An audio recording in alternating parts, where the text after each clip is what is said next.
right, welcome to episode 39 of the Bearzi podcast. So today is going to be myself with no guest on the podcast, and I was going to answer some Q&As today for this episode as I wasn't able to get a guest for these past 3 weeks or so. And whenever you're starting a creative endeavor like a podcast or a YouTube channel or whatever type of business you want to build, the most important thing is building up that momentum and not stopping. And for me, making the podcast, one of the things I fear is that whenever I don't get a guest, right, I lose that momentum, that routine of recording episodes. And then it becomes incredibly difficult to get back on the horse and then keep producing content. So for today, I figured, you know what, let's get myself on. I've been collecting a lot of these Q&A questions that I've got on my YouTube channel, my live stream, and even just like in the comment section of this podcast. And so this is going to be a collaboration of Q&As from people that I've got, and I'll share some of my ideas based on these questions. So the first one is from 100% True. He asked, you dropped out of university. What are you doing with your life now? So I mentioned this on one of my live streams in the past. I went to university for computer science, like way back in the day, as this was something that I wasn't passionate about computer science, but I was really good at computers, programming, and mathematics. So I felt like, picking a major like computer science would be a smart thing to do. Even though I'm not very keen on the idea of university, especially for those who have no idea what they want to do. And I've received a lot of blowback for this opinion, especially from like friends and family.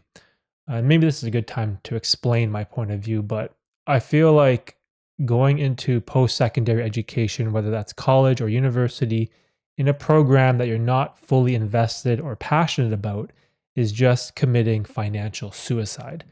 And you'll be going into extreme amounts of student debt for a program you may or may not even use 4 years from now. And so on the flip side of that, if you're someone that, wants to be like a doctor in medicine, or maybe you want to pass the bar and be a lawyer, like a very specific profession that requires post-secondary education, then sure, I'm all for it. But if you're someone that wants to study like economics or political science, or just go for business administration because you think getting post-secondary education is something you have to do, then I think that is a terrible, terrible decision to make financially. And it's one that will put you in a hole so deep, it will be incredibly hard to dig yourself out of. And whenever I look back at my time in university, I dropped out on second year because this is something I didn't love. I didn't love computer science. I didn't love computer programming. I just did it because, I have to go to university. It's something that all my friends were doing. It was something that my family was pushing on me.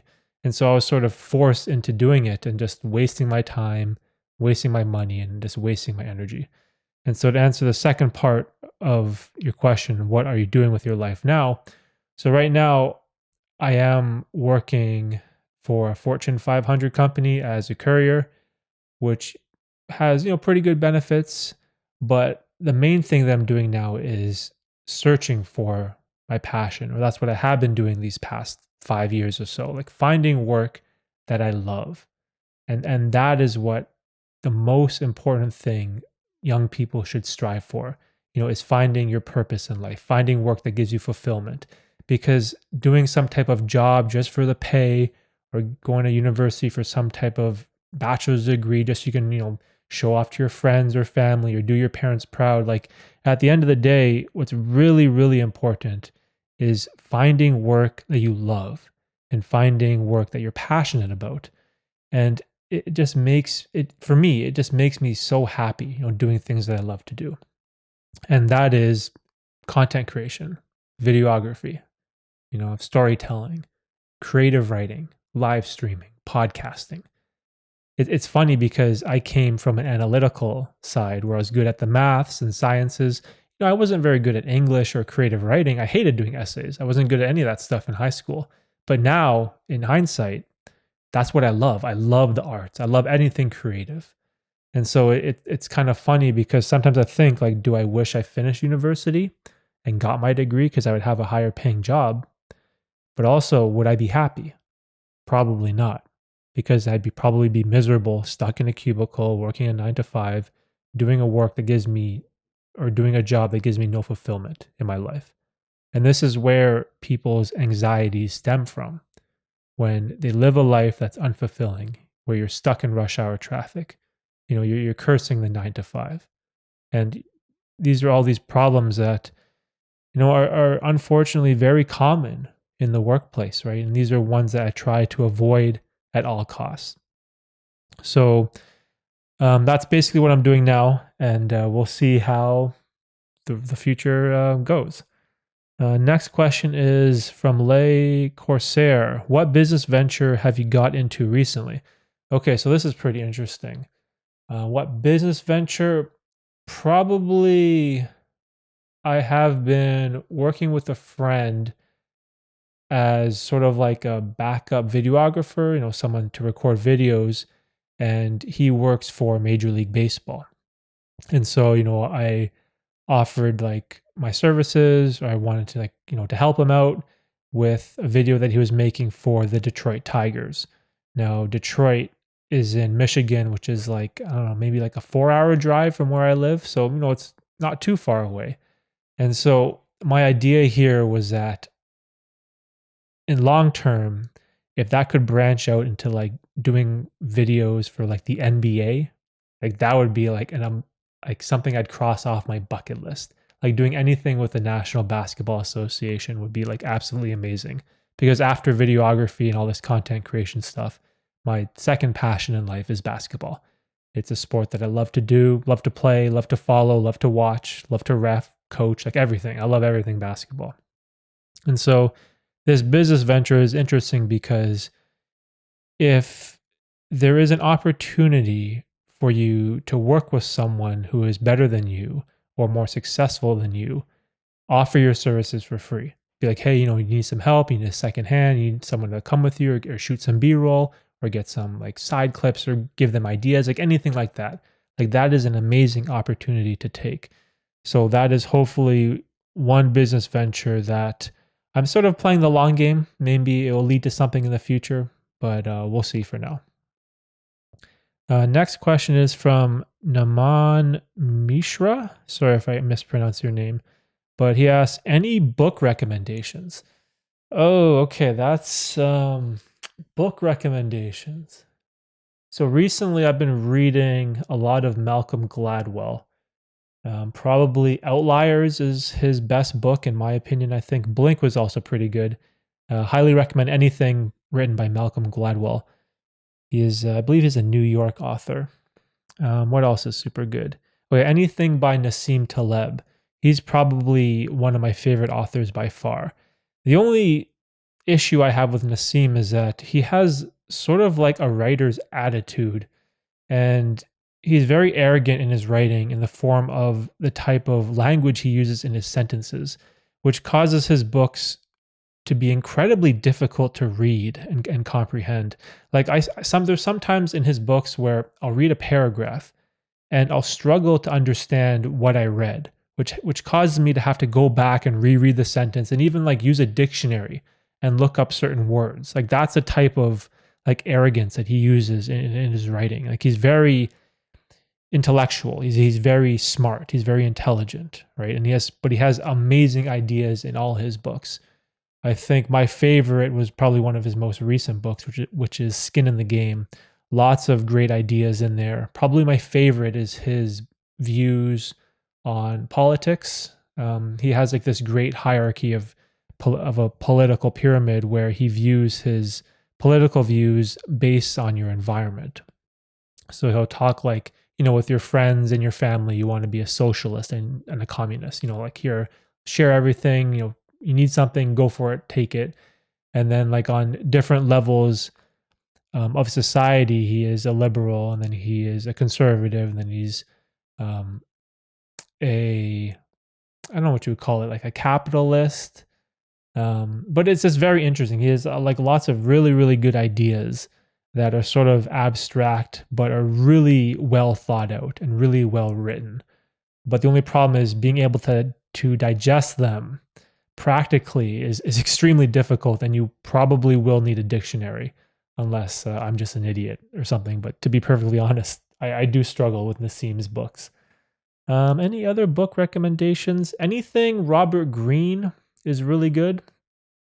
He had a interesting book with 50 Cent, which was a strange collaboration, like an intellectual author and 50 Cent, like a rapper who's, I don't know how many times that guy's been shot, but it's kind of told 50's story, but why he was shot so many times.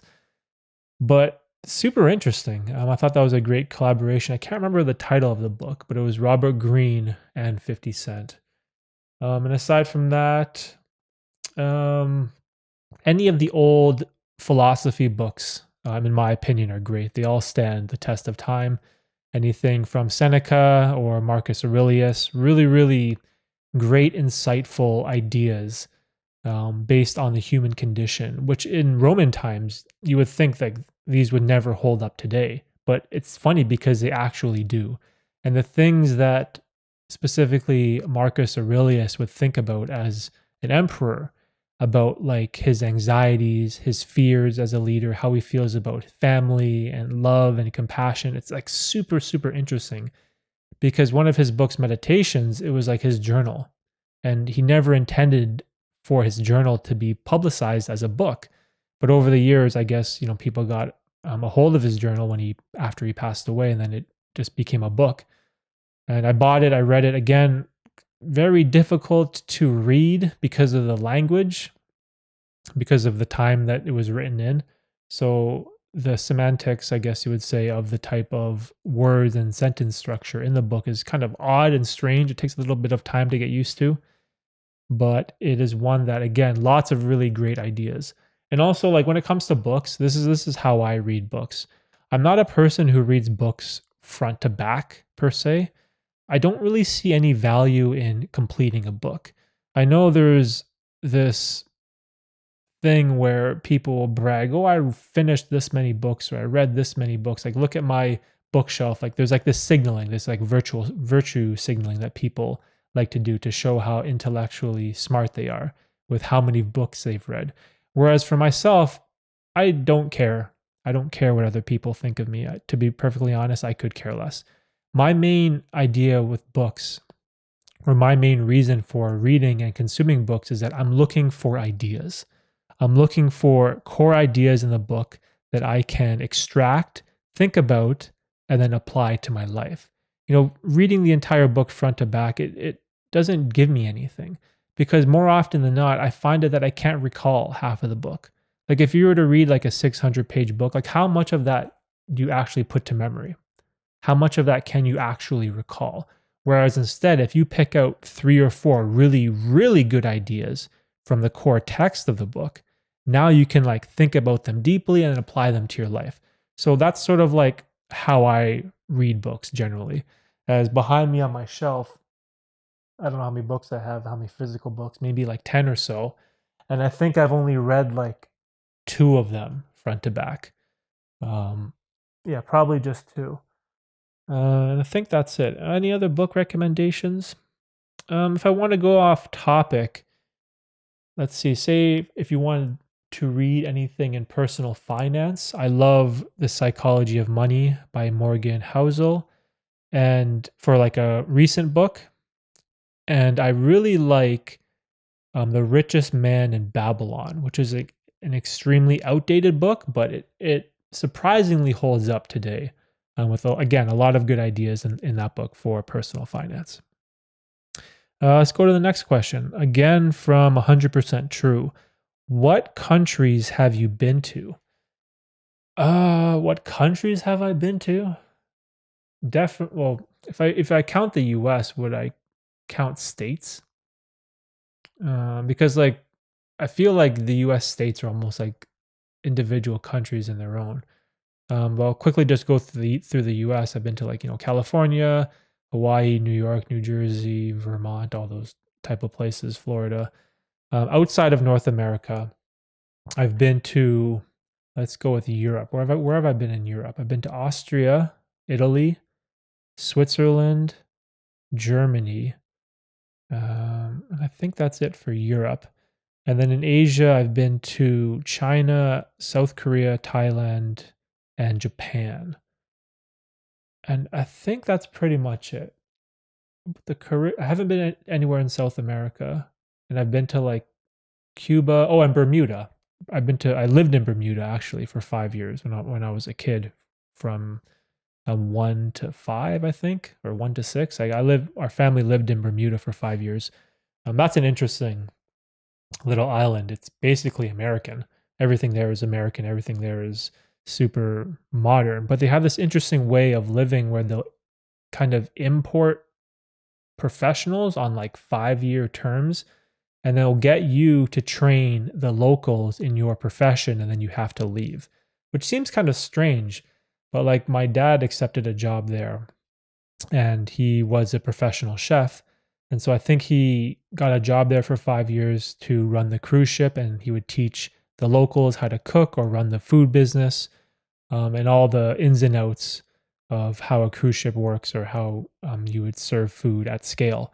And so it was super interesting because I was one at the time, I believe. And then after our 5 years was up, we moved back to Canada, and that was pretty much it.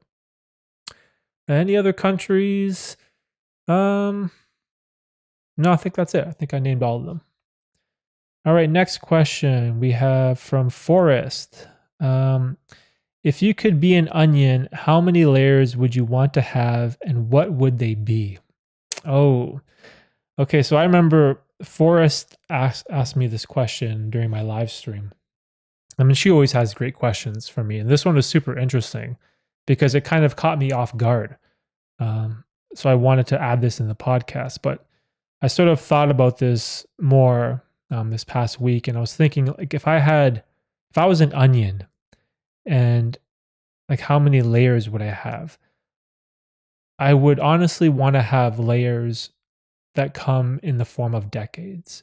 Like if I could have like a layer of 10 years that would peel away after every decade, and it would sort of like help teach me that what stage I'm in life, what stage is ending, and what stage is beginning. And I think that's very important, especially for young people.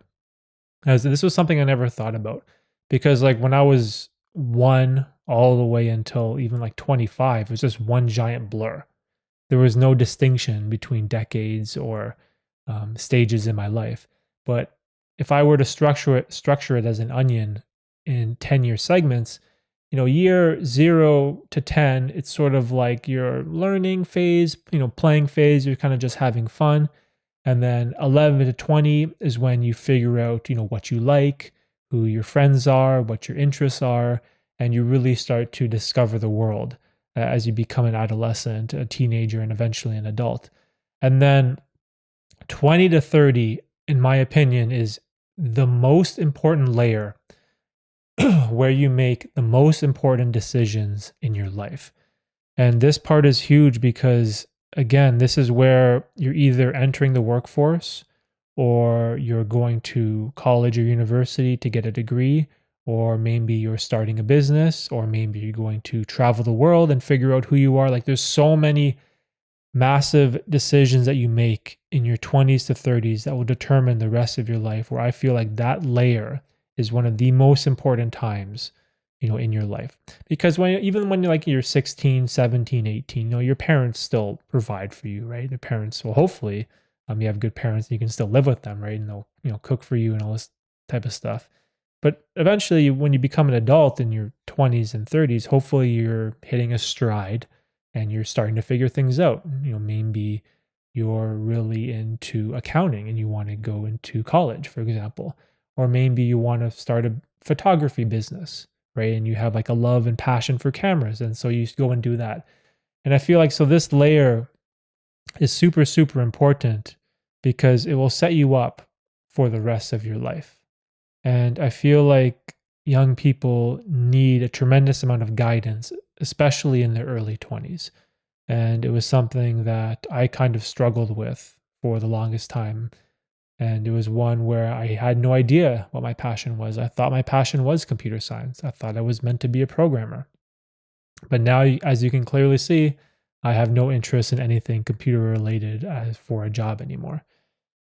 And after that, the layer that I'm currently in right now, the 30 to 40, is also an extremely important layer because I feel like this is the years where you should be hitting a nice stride. You should hopefully have figured out what you want to do in this world. Either you should have a career started, or maybe your business is just get up and running and you're starting to turn a profit and you're learning about personal finance. Maybe you're buying your first home or you're already getting married or having kids. I feel like this layer in your life is extremely important where you really need to dig deep and learn about time management, because all those years where you could procrastinate in your teenage years, life hits you hard in your 30s. Like you get bills, you get property taxes, you get a mortgage, you have interest rates, credit cards, like car payments. Like there's so many things that happen in your 30s that are extremely important decisions where you need to be a reliable, capable adult. Where then again, this is the layer that I'm going through right now. And I'm learning like time management is so, so important, whether it's with my kids, with my wife, with my career, or even this content creation stuff. Managing my time in an efficient way is one of the most important things that I have to do on a daily basis. And then after that, the next layer, my 40s to 50s, hopefully by then I've found happiness, right? Maybe by then I'm hoping that my business has taken off and I'm just doing what I love, right? And that's pretty much the dream at the end of the day, and hopefully I can find that stride once I reveal that layer in my life.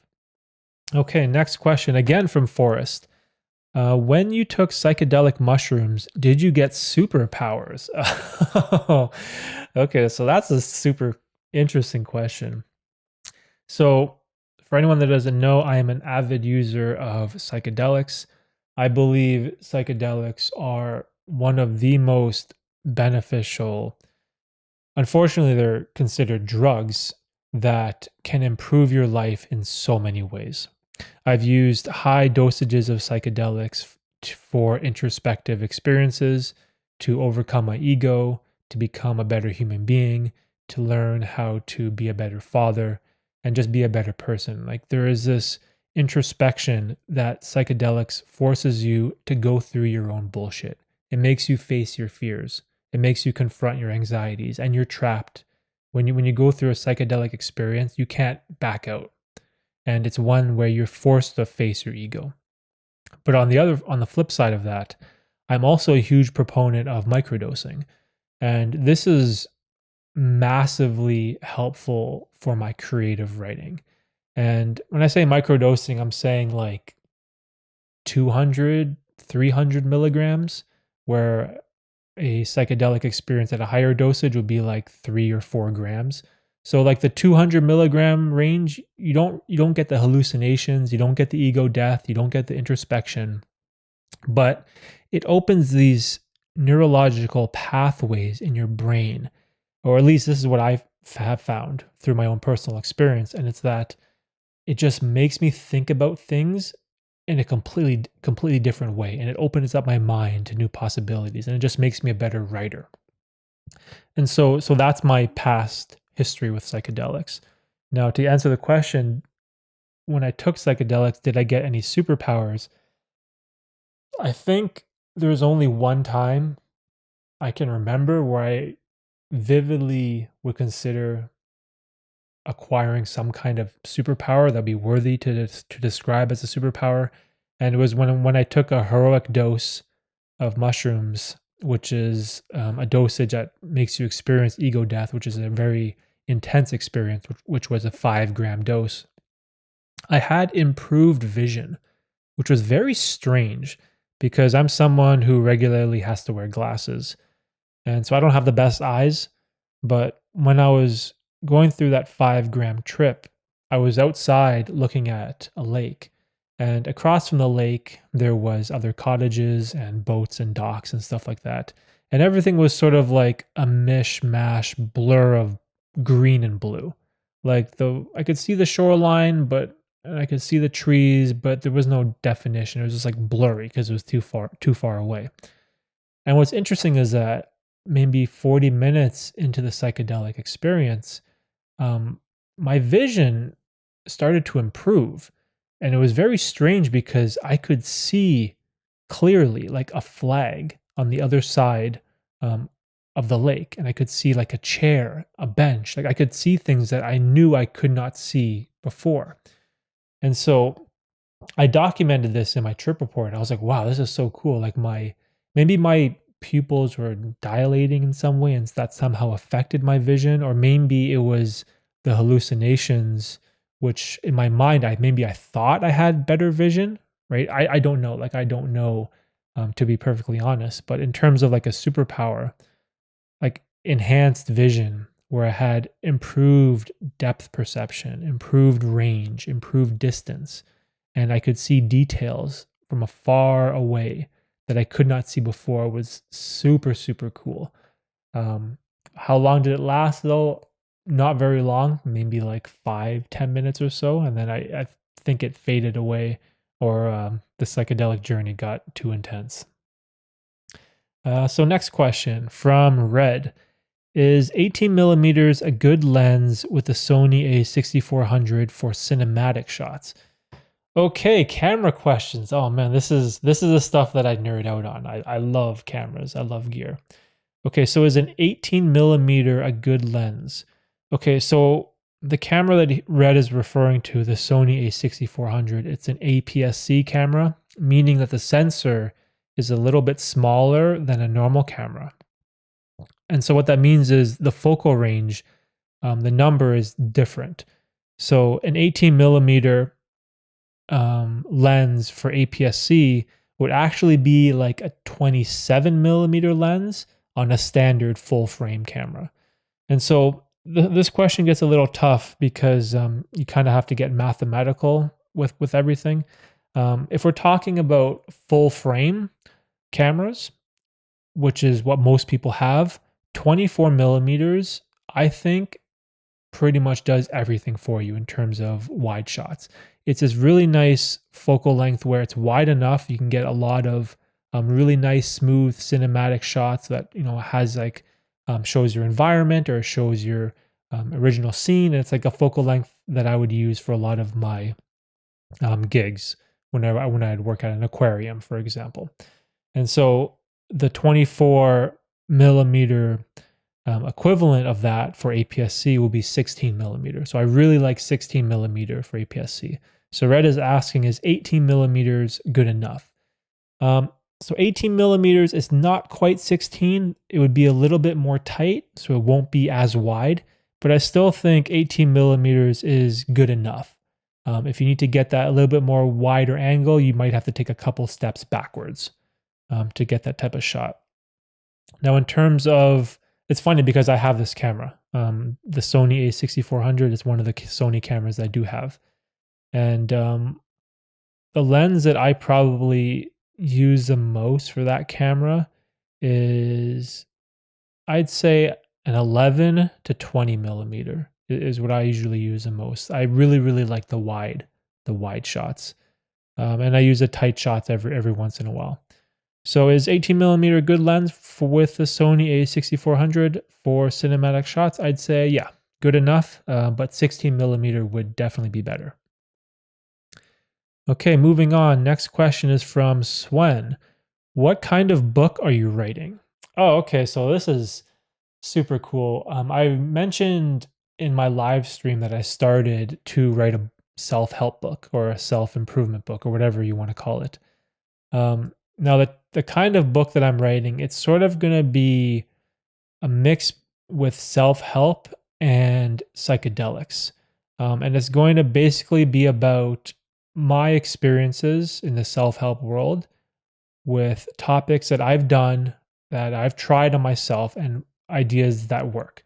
So, for example, I'm mainly going to be talking about the benefits of taking cold showers, intermittent fasting, reading books, writing in a gratitude journal, taking microdosing psychedelic mushrooms for creativity, the importance of exercise, like all these different type of things that that I do regularly. Like taking cold showers is something I do all year round. Every single day I take a cold shower.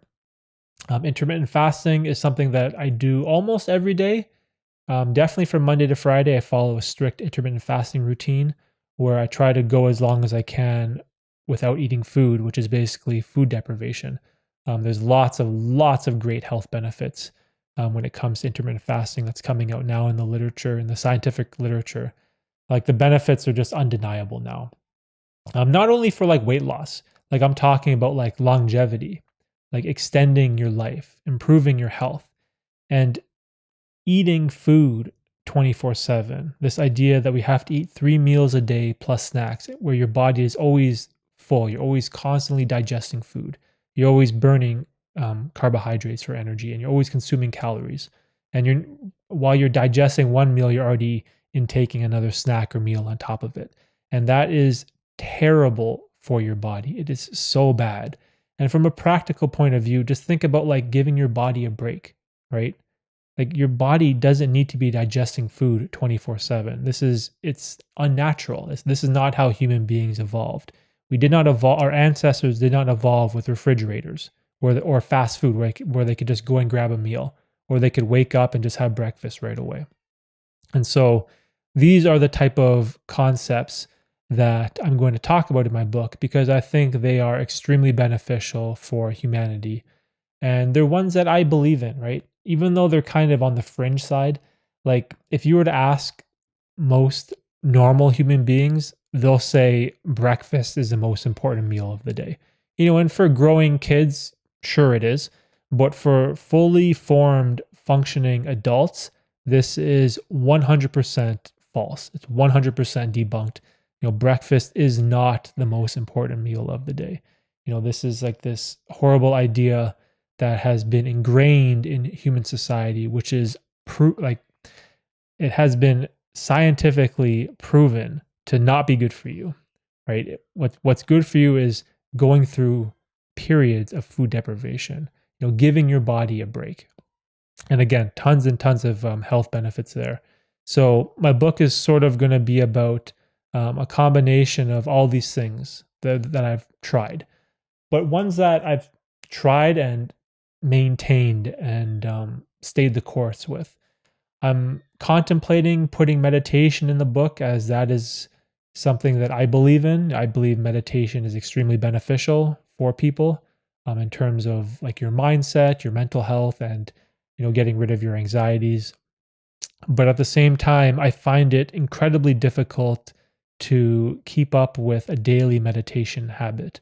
I find it so tough to do on a regular basis. Now, if we're talking about like journaling or taking a cold shower or intermittent fasting or working out, like no problem. I have no problem keeping up with those on a consistent basis.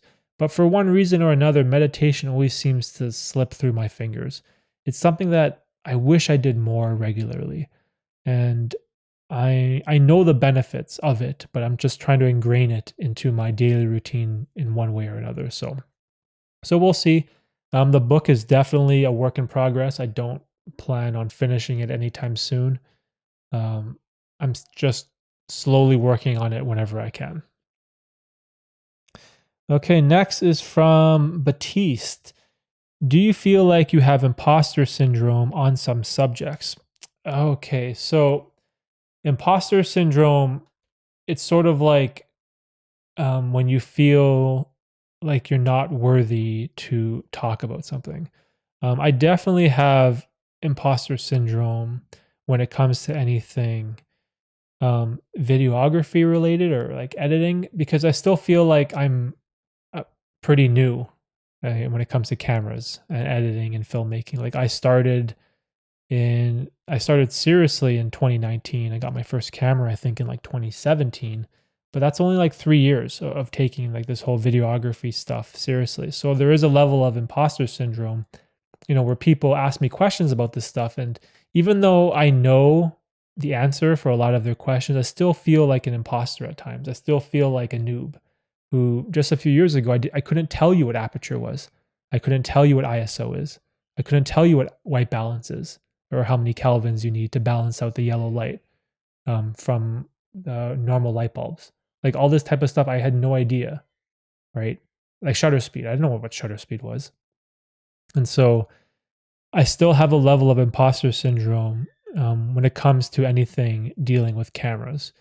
And it's kind of strange. I'm sure that I'll have this too when it comes to YouTube one day. But it's one that I'm aware of, but I still am very confident in what I know. Next is from Bo. Do you have any nicknames that people still call you? So when I grew up, no one really called me Derek. Everyone called me Doik or Doikito. Doikito was kind of like my username for like all my video games and stuff like that. All my friends gave me the nickname Doik, and the Ito came from my mom. That's her maiden name. So they kind of just put it together, and Doikito was born. And that was something that I've had since I was 14, I think. Like everyone has just called me that for the past, I don't know, 20, 22, 23 some odd years. Yeah, so I think that's pretty much it. And the YouTube channel originally was called Doikito, and my Instagram too is Doikito, and I have a license plate which has the name Doikito on it. So this was a nickname that stuck with me through many, many years. But it's one that I think it's probably fading away. So Derek it is. All right, next is from the Lonely Caribbean. What have been the greatest lessons you've learned as a father? Oh man, so that's a tough question. Definitely some form of patience and time management have definitely been the greatest lessons. I think patience, more importantly, because being a father and having kids, they really test your patience, as children will get on your nerves, especially when they're young, because you can't talk to them because they can't understand when you try to tell them to do something. And this is something that I've really struggled with, as is maintaining my patience, to be patient with my kids, to be understanding. And it's one that I still struggle with today, like my daughter right now, she is 2 years and 9 months or so. And there's times where now I can talk to her and she can understand what I'm saying, but there's other times where she just won't listen. So I have to sort of remind myself, to stop, take a breath, you have to be patient, you have to be compassionate, you have to be understanding, don't get upset, don't yell, don't get frustrated, don't get angry. So definitely as a father, my patience as a human being has been tested on a daily basis. And it's one that I became aware of very, very quickly. And so it's one that I think I'll have to work on my whole life, probably. I don't think you'll ever master your patience when it comes to kids. And it's just an evolving attribute, which hopefully will improve over time. And other than that, I think time management also is huge. Just making time to be there for your kids. That's one of the most important things. Like when you have a newborn and the baby is crying, like you need to hold that baby. Like the baby wants you to hold him or her, right? Like that's a huge part of being a good parent for a newborn child, right? Is simply just holding your baby, right? Holding them, carrying them, walking with them, rocking them to sleep. And again, like making time in your life to be there, to be present. It's so, so important. And it's one that I have to juggle with. I'm juggling my job. I'm juggling this social media business or content creation stuff that I'm trying to produce. I'm juggling being a homeowner. I'm juggling being a husband. I'm juggling being a parent.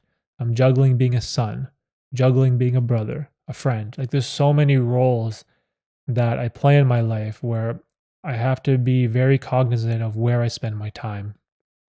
And especially as a father, you have to make time for your kids, right? And luckily for me, I really enjoy spending time with kids. I love kids. I love playing around with them and just having fun and being crazy. It's just something that I love to do, and I'm lucky because it's part of my personality. It's who I am. I don't mind it at all. But again, it's like I have to make sure that I have to be careful of how much time I'm spending editing videos, or how much time I may be watching Netflix, for example, or the basketball game. Like, these are all moments in time that will take away from the most important people in your life. And those are your children, right? Those are the most important human beings in this world, bar none. And again, making sure I have patience and understanding with them, and managing my time has been the most important things that I've had to work on as a father. All right, next question is from Swen again. Is the media trying to destroy raw masculinity? Okay, so this is is the media trying to destroy raw masculinity? Okay, so masculinity is a pretty tough subject to talk about now, because it's one that will get you banned in a form of cancel culture. And this stems from these ideas that social media companies are against anything that's labeled as misogynistic. Where men are either saying something derogatory or negative about women, it's something that is heavily censored. And so, what I think Swen is asking me here is that, um, is the media trying to destroy raw masculinity because they're censoring so many people that have this kind of misogynistic sort of stance, I guess you would say. And even, I don't even know if you would call it misogynistic. Like, what if you're just pro masculine or pro men? Like, if you are a feminist, for example, like you're pro women, wouldn't it be fair to say you're also pro men? Like, wouldn't it be fair for both sides to have an equal stance, right? But the problem with social media companies is that they're kind of going after this pro male stance, and they're labeling that as misogynistic, and it's problematic, and and they're getting banned, and you're getting canceled. So it's kind of tough, because I'm someone who, I don't care. I don't care if you're male, man, woman, whatever. I don't care, right? I could care less. All I care about is like good ideas, right? Is the idea of feminism good? Like, should women have equal rights? Of course. Should women be discriminated against? No, of course not. Like, should women have, the right to vote and drive and all these things? Like, of course. Like, these are all amazing, amazing ideas. And if you were to look up the definition of a feminist and what a feminist is, I am a feminist. Like, I am pro women's rights, but also I am also pro men's rights as well. I don't think this has to be a binary decision where it's either left or right. I'm very in the middle, right? Like, I'm pro everybody. I'm pro human being. Like, if I had a team, I'm team human being. I don't care where you're from, what religion you follow, what gender you are. I don't care. Like, for me, it's like, are you interesting? Do you have good ideas? And that's pretty much all I care about. The how much melanin you have in your skin or your appearance, it makes no weight or bearing on my opinion.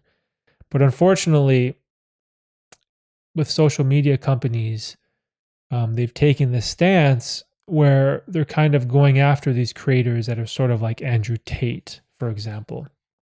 He is someone who is very pro-masculine. And I am a person who agrees with probably like 95 to 98% of the stuff Andrew Tate says. He has like some really, really great ideas about how to be a responsible human being, how to be disciplined, how to be hardworking, how to be caring, how to be strong, how to be a leader, like lots of great stuff. Like, that guy has like really, really good wisdom. But then every once in a while, he'll say something crazy or negative about women, and then he gets labeled as misogynistic, and then, which is kind of why he got canceled and banned. So this topic of masculinity, it's a very touchy subject. Like, if you want to talk about it, you're sort of walking on ice. You're kind of tiptoeing on ice, hoping that the ice doesn't crack and you sink with all the other people that are getting canceled. So to answer the question directly, I'm not sure. Is the media trying to destroy raw masculinity? If the media, you mean social media, I'd probably have to say yes, because that's kind of what they're going after. Is the regular media going after it, like news or TV channels or like newspapers or publicists? I don't really know because I don't follow that world.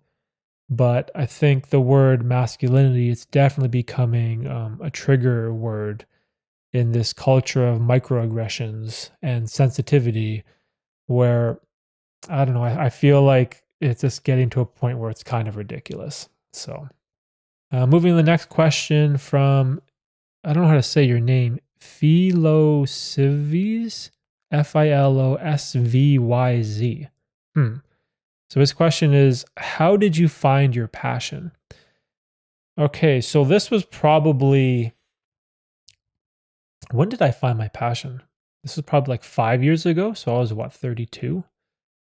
Um, so I actually had two passions. No, maybe three.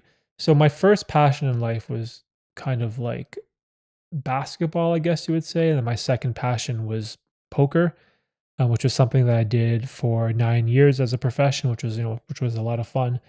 But my current passion is like this whole videography, content creation, filmmaking stuff. Now, this took me a long, long time to discover this passion because when I was in high school, I could care less about cameras. I didn't take photography class. Like they had it, it was available to take, but I didn't bother. I didn't care. I hated cameras. I could care less about taking pictures, right? I hated creative writing. I hated English. I hated essays. I hated all that type of stuff. I hated anything in the arts. I loved the maths and sciences and physics and algebra and calculus and computer science and programming. Like that's what I loved. And so finding my passion as a creative person who loved the arts took me many, many, many years. And the way I found it was very interesting.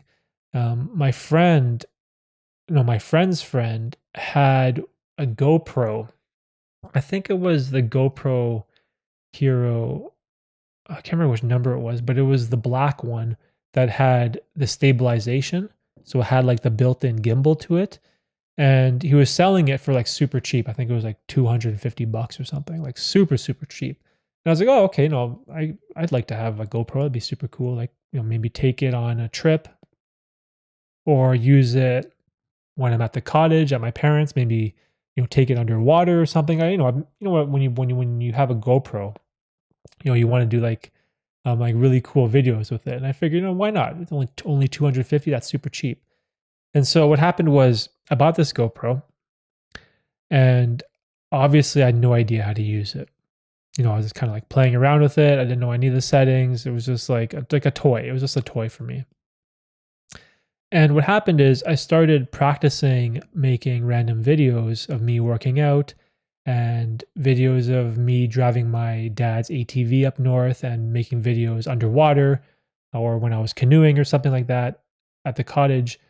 And I got into like this kind of cinematic storytelling where I looked at all the footage I recorded and I was like, oh, I could like tell a cool story here about like driving up to the cottage, then going swimming, and then seeing a bunch of birds and squirrels, and then riding the ATV and just running around, just making like these silly films. And I sort of by accident stumbled into the world of filmmaking, and then I got obsessed. It was like an overnight obsession that kind of triggered in the moment where all of a sudden I was Googling all these type of videos where it was like a tutorial on how to film cinematic videos with your GoPro. And I was learning about ISO.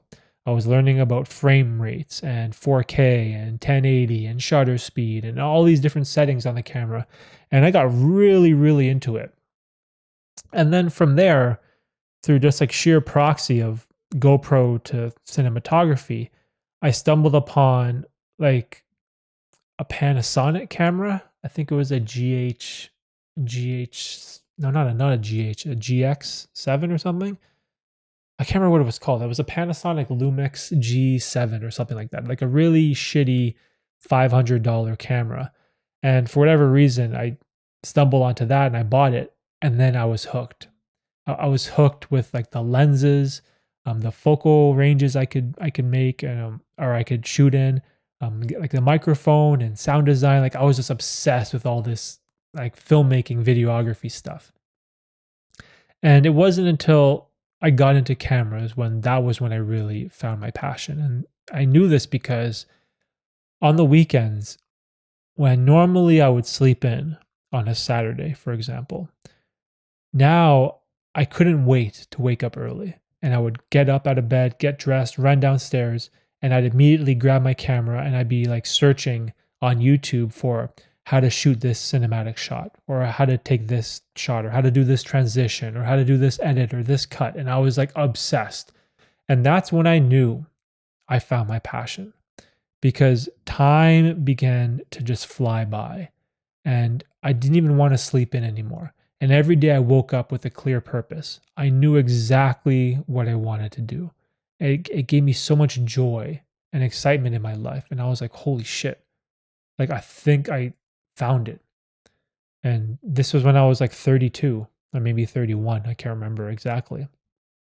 But think about that. Like, I went 3 decades of my life until I found my true passion in this world. It took me a very, very long time.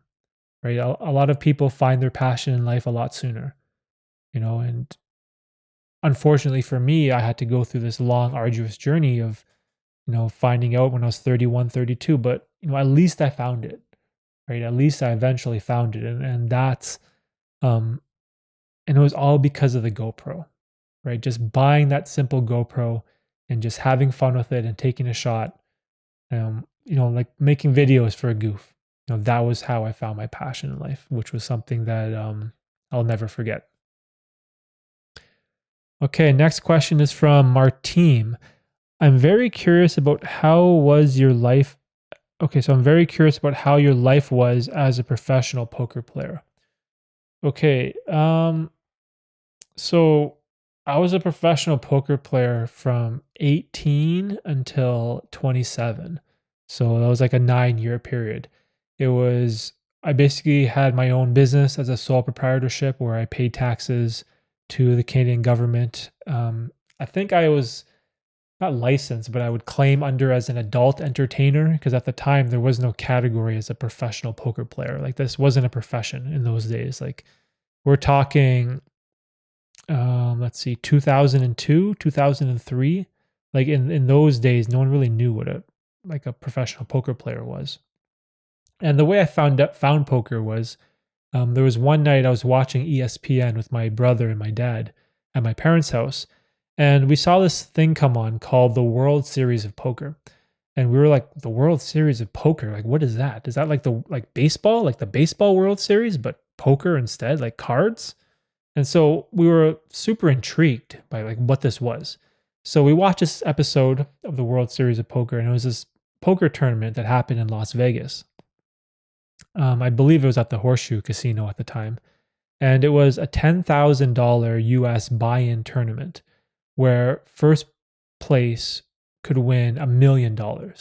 And we were like, holy shit, like what is this? Like there's a game where you can win $1 million playing cards. And I was immediately fascinated by this game because like everyone knew what poker was. Like I played like, 7-card stud or 5-card stud before, or like, draw poker where you have like 5 cards in your hand and you trade a couple out, you try to make a pair or a straight or something. Like everyone knows like that type of poker. But this was no limit Texas Hold'em. And I never heard of this before as a Canadian. Like no one here played poker.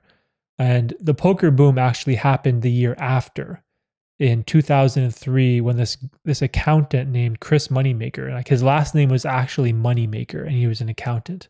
But this guy who's an amateur, he's not a professional player, he's just a regular accountant, this is regular dude. He entered the World Series of Poker by winning like a $50 satellite tournament where he played some tournament for $50 and the winner got a ticket into the World Series of Poker main event. So he won that, got into the $10,000 tournament for $50, and then he ended up winning the whole thing. And this guy ignited the poker boom in North America, and everyone was hooked. But luckily for me, I got into it the year before that in 2002 when a different guy, also another amateur, I think his name was Robert Varconi from New York, he won the World Series of Poker. And so I had a year um, where I kind of was learning about the game and sort of figuring it out. And what I did was I was working at like a warehouse at the time that would ship out medical supplies to hospitals. And so I'd work there from like 2 p.m. till 11 p.m. And then, I'd get home, eat something. Then from midnight until 5 a.m., I'd play online poker all night. And what would happen is I would deposit like part of my paycheck on these websites and I would play. And then I'd lose all my money. And then my next paycheck would come in, again, deposit some of my money, play, and then lose all my money. And this kept happening for weeks and weeks. I just kept playing and losing, playing and losing, playing and losing. And I couldn't figure out what I was doing wrong. So what I did was I went out and I bought, I think it was 9 different poker books on basic strategy, on game theory, on mathematical odds, and like all these books teaching you how to play poker at a higher level. And so I read all those books, and then I continued to play and deposit my money on these online sites. And then one day, I remember this moment so vividly where I played all week, I played all weekend, and that initial $200 I deposited at the beginning of the week, at the end of the week, I had $200. So I didn't lose my money this time. I broke even. And so there was like this like sort of light bulb moment that happened for me, this epiphany where I was like, man, this poker strategy that I'm reading in these books, this like mathematical probability, it's turned me into a better player. I'm not losing my $200 every week anymore. And now I broke even. And so this kind of triggered this obsession where I just wanted to keep learning and improving. And eventually that 200, the next week it'd be like, 250. So instead of breaking even, now I would make $50. And then it would be like 350 and then 500. And all of a sudden it's like 1,000 and then 2,000. And then it just kind of like started progressing from there. And it was interesting because my parents hated it. My parents were so against me playing poker because I obviously dropped out of university and I was pursuing this business or career as a professional poker player. And I received a lot of heat or hate or criticism from my friends, my family, from people I knew, and rightfully so, right? They just saw me as a degenerate gambler. They saw me as someone who was throwing their life away, playing this game of chance, that was gambling. But I was lucky enough to have the courage to not care what people think of me. And this is something that still applies to me today. This is why I feel like I've been able to keep creating YouTube videos because I don't listen to the naysayers. I know that people are going to have opinions where they disagree with me, or I might say something on these podcasts where you might disagree or you might get upset at something I say, and I'm aware of that. And I've come to grips with the fact that my friends, family, parents, people I know, I might upset them with what I say, but you have to realize that I have thousands and thousands and thousands of hours of ideas and conversation where I talk off the cuff. Like these are all none of these videos are scripted. None of these podcasts are scripted. I have no idea what I'm going to say until I say it. Like I don't know what my next sentence is going to be. So of course I'm going to say something that people disagree with, right?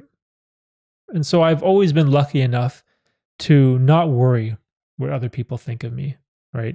And that's one of my strengths as a human being. And so I continued this poker business for like 9 years where my parents started charging me rent. And I guess from their point of view, they thought like, oh, if they charge me rent, I probably won't be able to pay it if I'm only playing poker all the time. And then I eventually would have to quit and go get a real job. But what happened is over the years, I kept coming up with the money. I kept giving them the rent check. I kept, finding money to pay for the rent, and they would increase the rent and I'd hand them a check. The next month would be rent would be due and I'd hand them a check. And so it was interesting because I became moderately successful at this game, and I kind of turned it into a profession where I was traveling all over the world to play poker. I went to the US and New York. I went to Vegas like multiple times. I went to the Atlantis Casino in the Bahamas to play in a tournament. And I even went to the World Series of Poker one year to play in that $10,000 event. And so this was like a time in my life where I kind of discovered the entrepreneurial world. It wasn't like making a regular business. It was sort of on its own. It was very different. But I learned how to work for myself.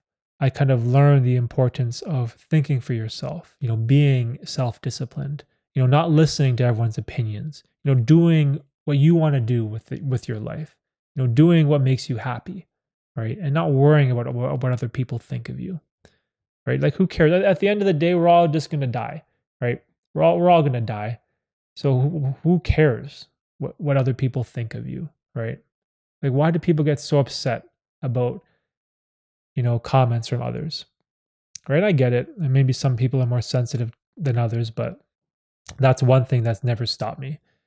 But what's interesting is what did stop me was, I believe it was Barack Obama and his administration. They kind of shut down online poker sites, and the Department of Justice took control of all the online poker sites and basically banned it and confiscated all the American players' money. And luckily enough for me, I was Canadian, so it didn't happen to me, but I became fearful that if it happened to the Americans, it could happen to the Canadians as well, right? So I was like, man, I think it's time to give up this dream, quit, and withdraw all my money. And so what I did was I withdrew all my money from all these online poker websites. It was basically my net worth was being shipped to me in an international priority envelope that was coming with FedEx. And it's funny because now that's the company that I work for. It's kind of interesting how that all worked out. But those 9 years were amazing, and I wouldn't change anything. Right? I learned so many important lessons there. I had such like a fun time. It was such a fun time in my life where I was free. I learned the importance of finding your passion, doing what you love. Don't listen to other people. Don't listen to other people's expectations of what you should do with your life. Be your own man or woman. Be your own human being. Make decisions for yourself. Do what's right for you. Do what makes you happy, right? Don't fall in line with this idea of how you should live your life of, education, school, university degree, 9-to-5 job, work till you're 65 and then retire. Like, you don't have to do that. You don't have to be like everyone else, right? And so it kind of opened up my mind to different possibilities. I'm not saying that, the 9-to-5 is a bad thing. Some people love that type of lifestyle, but it's for others like me, it's not for me. That's not what I want to do with the rest of my life. And so my time as a poker player taught me a valuable lesson, to search, to seek fulfillment, seek your passion in life, seek your purpose, because it'll make you so much happier on the other side. Okay, last question. Let's wrap this up. Let's see. The final question is from Swen again. For thousands of years, we were at war and experienced many battles. What is our greatest battle now? Oh, wow. What is our greatest battle now?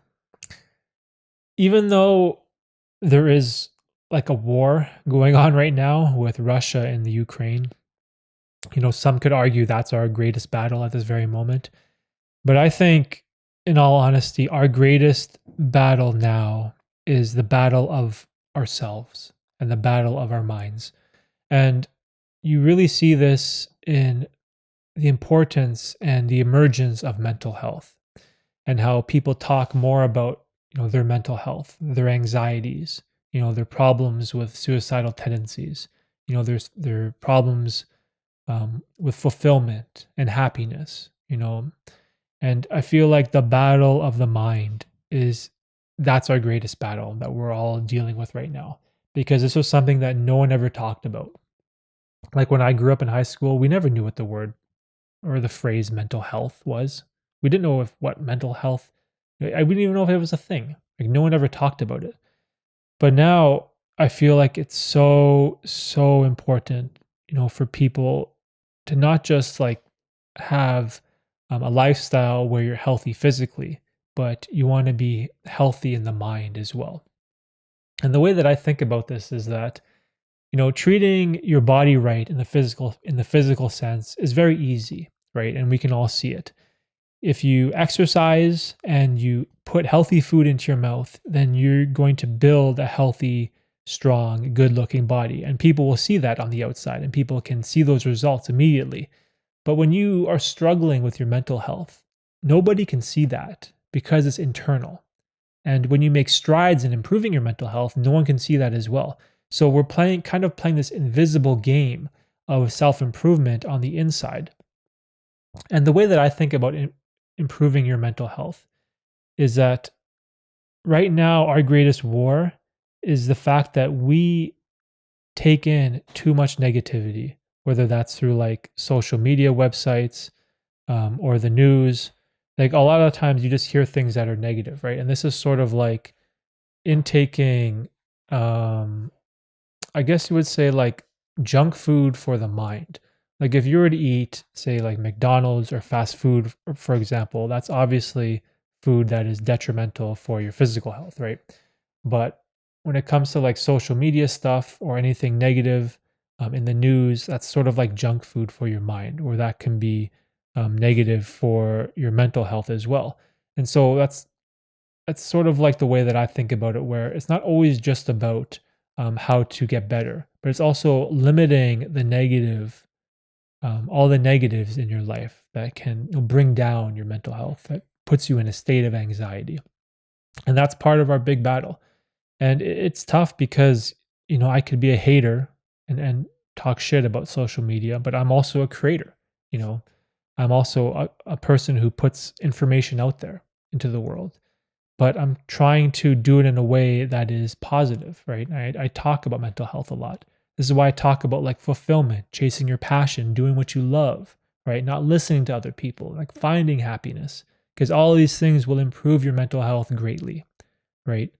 And, reducing the negative, toxic stuff that you take in that can affect your mind.